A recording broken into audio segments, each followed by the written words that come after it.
I'm running away from my fiancé and our future together because I'm child-free, and I think he was trying to get me pregnant.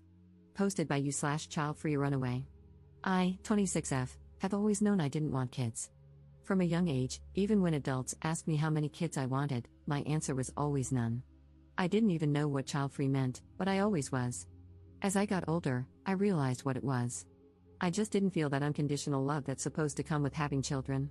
Could I love a child? What if I can't be a mother because I don't know what that kind of love feels like?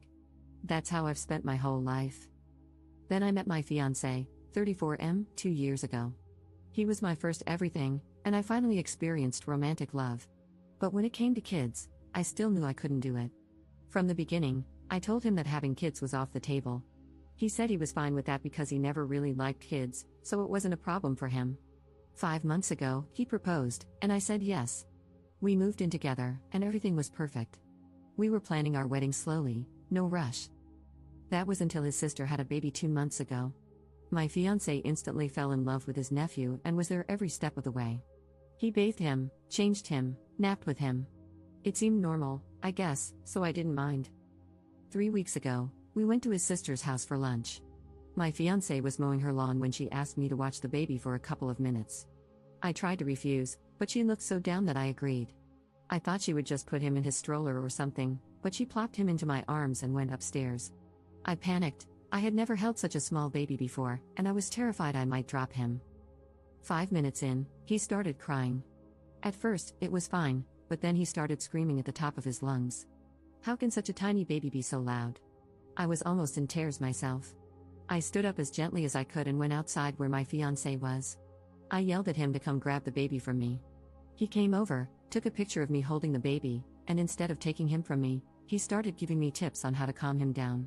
He pushed the baby closer to my chest and said, "He really suits you." I was on the verge of a panic attack. My hands were trembling, and I was even more scared to drop him. I yelled, "If you don't grab him, I'm putting him on the floor." He got angry, called me a bitch, and grabbed the baby. I couldn't handle it anymore, so I took an Uber home. He came home around midnight, showered, and went to sleep on the couch. The next morning, he was already gone when I woke up, and he didn't come home until 3 a.m. I told him we needed to talk, but he just said, "Tomorrow," and went back to the couch. The next day, when I came home from work, he was waiting for me. We sat down, and he apologized for how he reacted, saying he didn't know what got into him. I asked the question I already knew the answer to. Me, do you want to have kids now? Him, I don't know. I just love him so much, you know? Me, well, that's normal, isn't it? Him, I guess. But do you really feel that strongly against having kids? You don't even have to get pregnant or give birth, we can adopt. I talked about how scary pregnancy and childbirth were for me, especially because of how hard it was for my mom. She'd almost died giving birth to me due to complications, and she had to have an emergency hysterectomy. Me, that's not the only reason, and you know that. You know how I feel about not knowing if I could love a kid unconditionally. Him, I know, but you learn to love me, right? You can love a child too. Listen, we don't have to agree on this now. We can get married first and then revisit it. Please don't shut it down immediately. Then he started to cry and hugged me, so I dropped it. But deep down, I knew I couldn't be a mom. I know myself, and honestly, I felt betrayed by him. I thought I'd eventually start resenting him, but I hoped we could get past this. Then he started doing some strange things. He changed his wallpaper to a picture of me holding a baby, he started calling me mama, he wanted to start having unprotected sex, and he even began touching my belly when he thought I was asleep. I have fertility issues that I've never treated because what was the point? My period is irregular but mostly pain-free, so I never bothered to do anything about it. But when he suggested I go to the doctor to see what's going on with that, I panicked. It felt like he was trying to get me pregnant, and termination is still illegal in the country we're living in. So I left. I told him my mom fell in the shower and broke her leg, a lie, and that I wanted to stay with her for a couple of days to make sure she was okay. He said that was fine, and I waited for him to go to work. Then I grabbed important documents, some clothes, sentimental things, my dog, and I left. I don't know if what I did was right. I'm starting to doubt myself. Maybe he just wanted me to be healthy. Maybe he was just cuddling me or just liked that picture. But I can't shake the feeling that something was wrong. He hasn't realized that I left for good. He just questioned why I took the dog, jokingly. I didn't tell anyone, I just told my mom I missed her. Maybe I should go back and pretend everything's okay, But something about him feels off now, and I just don't know it anymore. I'm sorry if this is all over the place and extremely long. I just can't talk to anyone about this, and it's eating me alive. I probably left some things out of context, so sorry about that too. Relevant comments. Commenter. I'm so glad you did this. The number of stories on subs like this of, mostly, women who ignore signs like this and end up in extremely dangerous situations with even less ability to escape is very depressing. This guy is very selfish, and he clearly had no intention of loving the person you are. He loved the version of you that he was going to force you to be, including being a mother. At some point, he is going to figure out that you have left, and he is going to do literally anything he can to try to convince you to come back. But any promises he makes, like saying he will be fine with not having kids, are going to be a lie. If you go back, he will either change his mind and try to wear you down until you agree to have kids, or he will hold it against you and use it to guilt trip you anytime there is a disagreement. The key here is to stick to something that he can't argue with. Don't talk about how he made you hold the baby or even the way he tried to gaslight you. If you have to talk to him, just say something like, "You clearly want kids, and I don't, and we should both find people who want the same kind of future." Your goal, if you are talking to him, should not be to get him to understand that he is wrong. He will never do that. He is a narcissistic person. People like him are genuinely not capable of accepting fault. Your goal is to get him to move on so he doesn't become a stalker or something. Ops response. Luckily, he has never been to my home country. He has a super demanding job, so he doesn't even take vacations, making it nearly impossible for him to find me. Even if he tries, I'm not even in the capital or near it. Update 10 days later. So, I'm going to try to make this as chronologically accurate and concise as possible. If something is unclear, I'll clarify in the comments. The first thing I did after my last post was get a blood pregnancy test. It was negative. That night, I also spoke to my mom. I wasn't comfortable sharing every single detail, so I left some things out, but she told me she supports me and that I can stay with her for as long as I need. I also talked to my sisters. They admitted they never liked the idea of me dating someone so much older, but they didn't want to push me because they know me. If they did, I'd probably get angry, distance myself, and become even more dependent on him.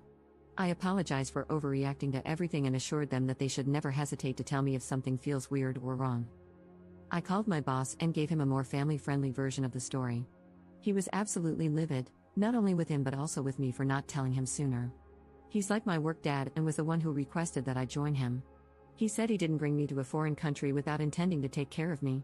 He promised to pull some strings to get me a position at the office in my country since my former position was already filled. He also told me that if I wanted to get my things back, I could go back on a Saturday, and he would accompany me. After thinking about it, I decided to go back. It might seem silly, but I had spent a lot of money on K-pop photo cards, albums, and mangas, and I didn't want to start my collection from scratch. So, I spent a couple of days with friends and visiting family, realizing how lonely and isolated I had felt in a foreign country.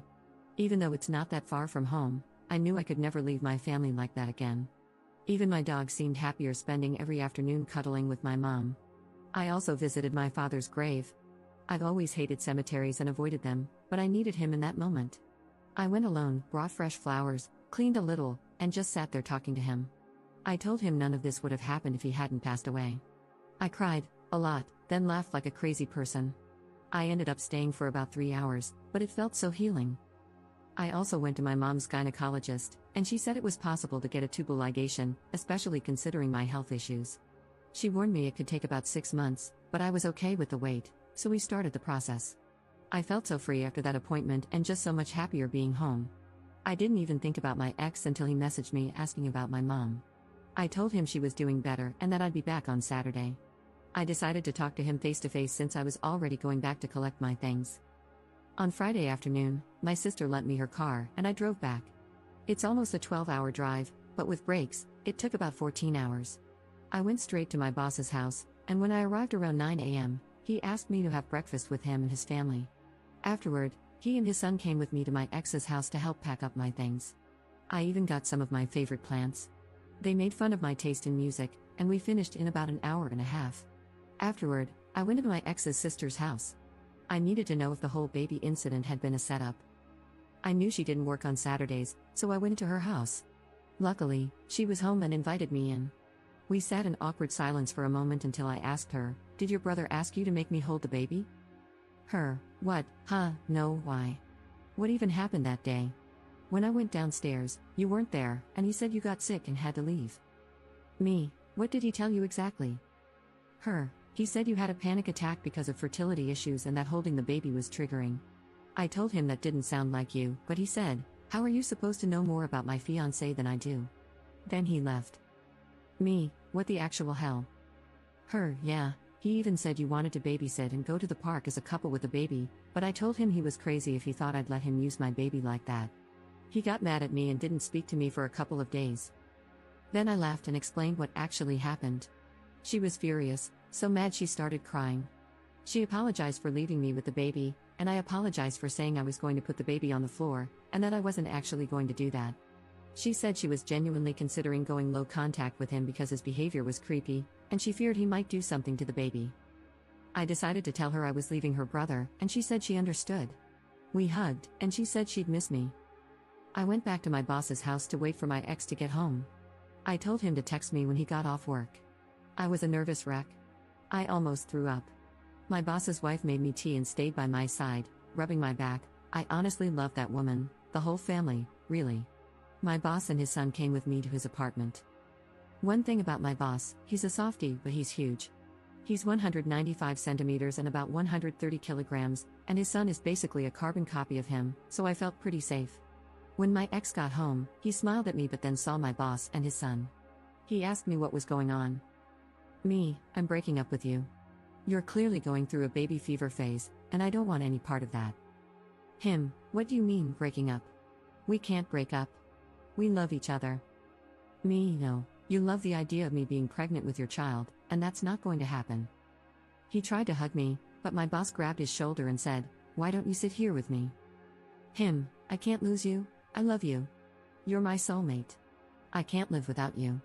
If you leave me, I'll die. I would rather never have kids than lose you. I'll even get a vasectomy, but please stay. What will our families think? You can't just break off the engagement like this. Me, first of all, this isn't a telenovela, so calm down. Second, I never even told my family we were engaged, and I've already told them we broke up. Him, what about the dog? You can't just take her. Me, what dog? The dog I've had since I was 17?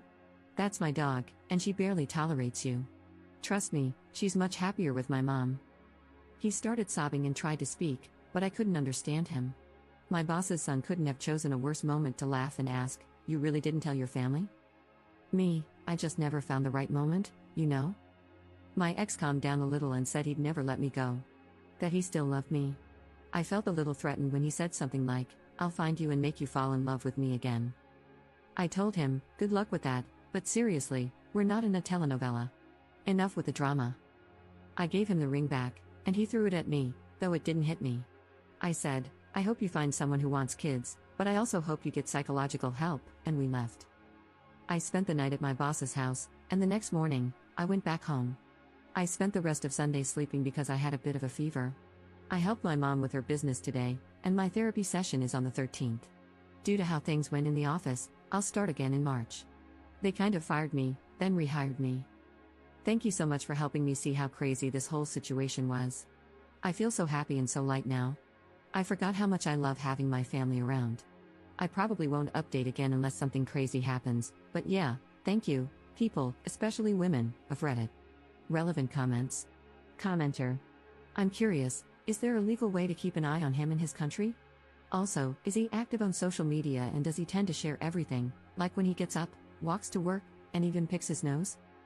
His responses are making me a bit uneasy. It seems like he's genuinely clueless about the consequences of his actions and how they've affected you. Ops response. I don't think they can really just watch him without cause, but my boss's wife advised me to go to a police station before leaving the country again to let them know I was leaving willingly, just in case. And no, he doesn't post much on social media, just big events, birthdays, anniversaries, and that kind of stuff. Also, my mom already has security cameras, so I'm feeling confident. I don't think he's just going to drop everything to follow me without even knowing where I am.